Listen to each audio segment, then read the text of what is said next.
Shalom, selamat pagi. Tuhan memberkati kita semua. Tetap percaya kepada Tuhan, teguh, tetap setia. Harus menjadi tekad kita, setia kepada Tuhan sampai akhir hidup kita. Dan saya percaya kalau kita masih hidup dipercayakan nafas oleh Tuhan, Tuhan punya tujuan supaya kita boleh hidup memuliakan Tuhan dengan jalan menyelesaikan pekerjaan yang telah disiapkannya jauh sebelum dunia ada, jauh sebelum kita ada. Dalam kekekalan Tuhan punya rencana yang begitu jelas untuk menjadikan kita ada di dalam dunia ini. Karena itu Bapak Ibu, biarlah kita tetap terus membangun pengenalan akan Allah dalam kehidupan kita. Kita sudah belajar bagaimana pentingnya hidup di dalam pengampunan, karena Allah menghendaki kita mengampuni sesama kita seperti Dia telah mengampuni kita. Hari ini kita ingin belajar sebuah topik firman Tuhan dari kitab 1 Timotius, surat Rasul Paulus kepada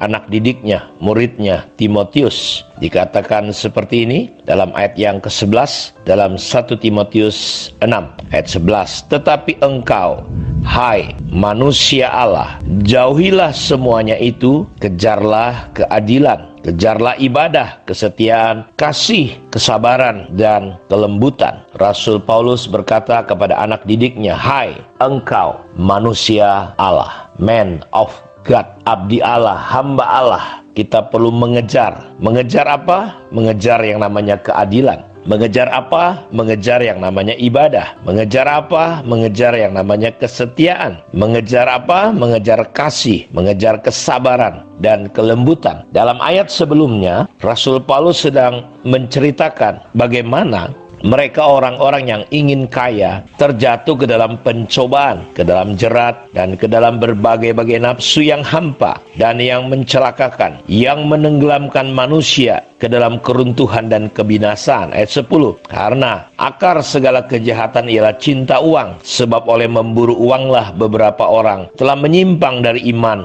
dan menyiksa dirinya dengan berbagai-bagai duka. Tetapi engkau manusia Allah. Jadi saudara, manusia duniawi ini akan dijerat oleh yang namanya cinta akan uang yang justru menenggelamkan, menyiksa banyak orang ke dalam keruntuhan dan kebinasaan. Karena cinta akan uang itu adalah akar dari segala kejahatan. Ketika seseorang mencintai uang lebih daripada Tuhan, dia akan terjerat, dan semua kejahatan yang terjadi di dunia ini dimulai karena seseorang mencintai uang. Uang adalah lawan yang cukup berat menurut Yesus, yang mampu mengimbangi dia, yang bisa menarik perhatian anak-anak Tuhan.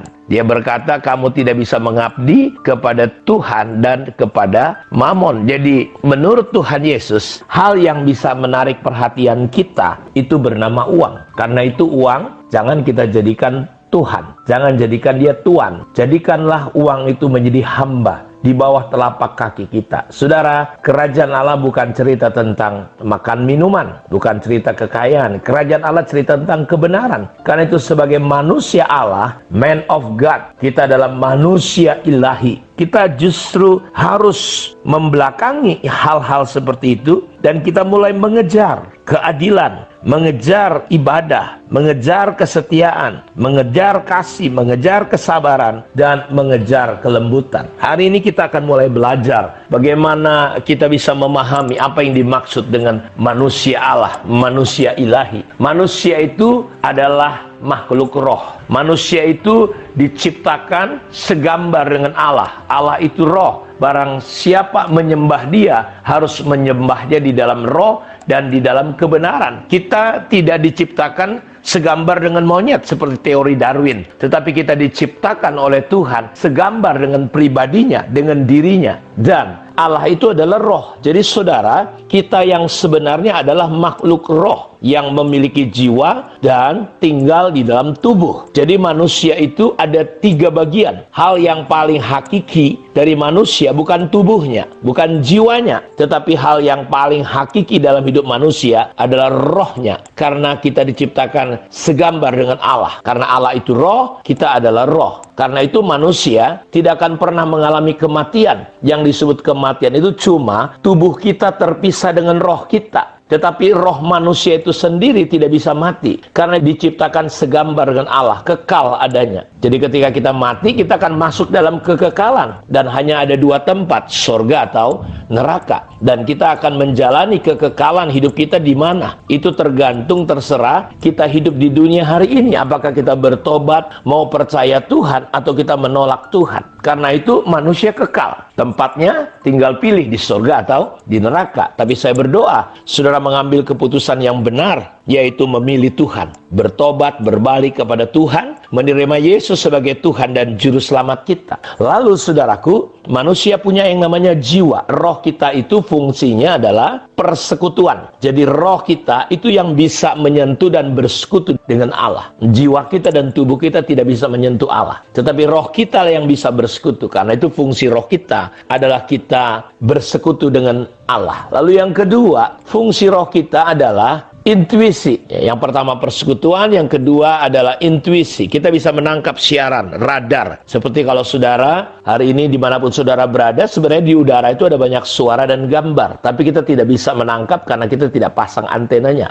Roh kita itu seperti kayak antena untuk menangkap siaran dari Tuhan. Lalu yang berikutnya, yang ketiga, fungsi daripada roh kita itu adalah hati nurani. Kalau saudara berbuat salah, itu hati roh kita yang di dalamnya fungsinya ada hati nurani untuk membedakan baik dan jahat. Langsung saudaraku, hati kita tidak enak. Ya, ada suara berkata, mungkin waktu saudara mau korupsi, saudara melakukan dosa, ada suara berkata jangan. Itulah roh kita. Lalu manusia punya jiwa, jiwa, pikiran, kehendak, perasaan. Tubuh kita terdiri daripada tubuh, daging, tulang, dan darah. Di dalam darah, antara darah itu disitulah jiwa kita. Makanya kita dilarang makan darah. Kenapa? Karena di dalamnya, kata Tuhan, ada nyawa. Saudara, sebagai manusia Allah, kita harus memahami, mengerti hakikat kita, diri kita manusia. Kita adalah makhluk roh yang memiliki jiwa, tinggal di dalam tubuh. Sebelum manusia jatuh di dalam dosa, manusia itu rohnya, saudaraku, yang memimpin jiwanya dan tubuhnya. Tetapi ketika manusia jatuh dalam dosa, manusia, saudaraku, hidup di dalam daging. Makanya ketika Adam dan Hawa melakukan dosa, melanggar firman Tuhan, hal yang pertama yang mereka sadari adalah mereka telanjang. Sebenarnya mereka sudah telanjang, tapi mereka tidak tahu, tidak sadar mereka telanjang karena ada kemuliaan Tuhan. Ketika manusia jatuh dalam dosa, manusia kehilangan kemuliaan Allah. Dan saudara, manusia melihat dirinya telanjang. Dosa membuat manusia lebih menyadari perkara-perkara jasmani, perkara-perkara lahiriah daripada perkara-perkara yang kekal atau rohani. Sebagai manusia Allah, kita harus membangun esensi hakikat hidup kita sebagai makhluk roh, sebagai anak-anak Allah. Paulus berkata, aku tidak bisa bicara kepada kamu seperti dengan manusia rohani, tetapi dengan manusia daging, manusia duniawi, manusia yang masih kekanak-kanakan. Sebagai manusia Allah, saudara-saudaraku, kita harus menyadari prinsip ini. Dan ini sebuah pembelajaran yang kita akan teruskan belajar hari-hari ke depan ini tentang bagaimana kita membangun manusia roh kita, membangun manusia rohani kita, sehingga kita sungguh-sungguh bisa kembali pada posisi seperti manusia belum jatuh dalam dosa. Karena Yesus sudah mati, saudara, dia menghidupkan roh kita. Dan kita mulai belajar, berjalan, dipimpin oleh roh kita yang dipenuhi dengan Roh Kudus. Jiwa dan tubuh kita, saudara, harus mengikuti. Karena antara roh dan keinginan daging kita itu selalu bertentangan. Karena itu, kita terus setia bersatu teduh, ikuti pelajaran pada hari-hari ke depan tentang manusia rohani atau manusia Allah. Kiranya Tuhan Yesus memberkati kita semua. Shalom.